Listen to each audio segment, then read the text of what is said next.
One of the things that is really central, obviously, to the Christian faith is the reality of forgiveness and reconciliation.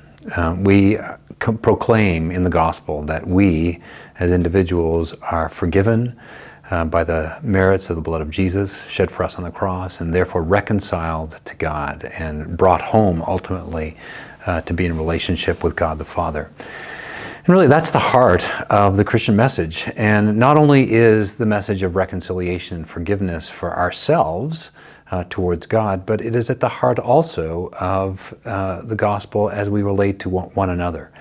The calling to forgive, to be reconciled where possible, is really the heart of the gospel.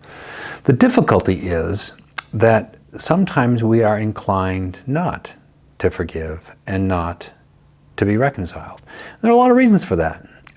Sometimes the offense against us feels, and indeed perhaps is, so grievous that it is very difficult to forgive. Sometimes it is so long and repeated, even if it's not a hugely grievous thing, that, and there's some text for this in the scriptures, that our hearts become hardened towards others, and sometimes even hardened towards God in terms of that place of reconciliation.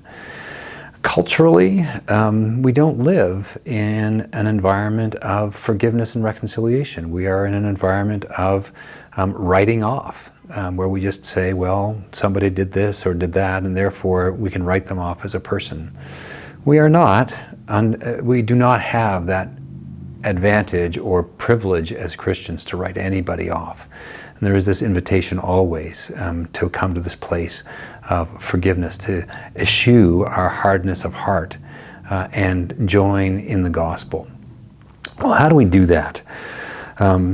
Well, I think the first thing that is important to recognize as we think about coming to places of forgiveness, particularly when we notice that our hearts are hardened and we're not actually inclined to forgive the other, is beginning to want to forgive, or even to want to forgive. There is an invitation for the grace of God in our lives.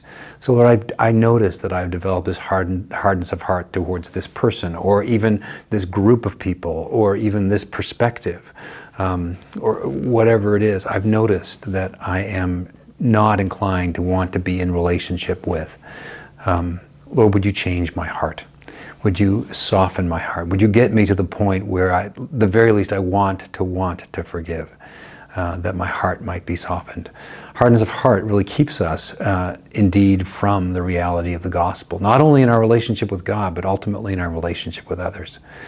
It is so important for us to remember that Jesus came that we might be reconciled to God and indeed reconciled to one another.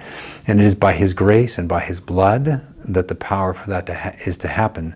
And our task ultimately is to invite that grace into our lives, that our hearts might be softened, that we might come to a point of forgiveness and reconciliation.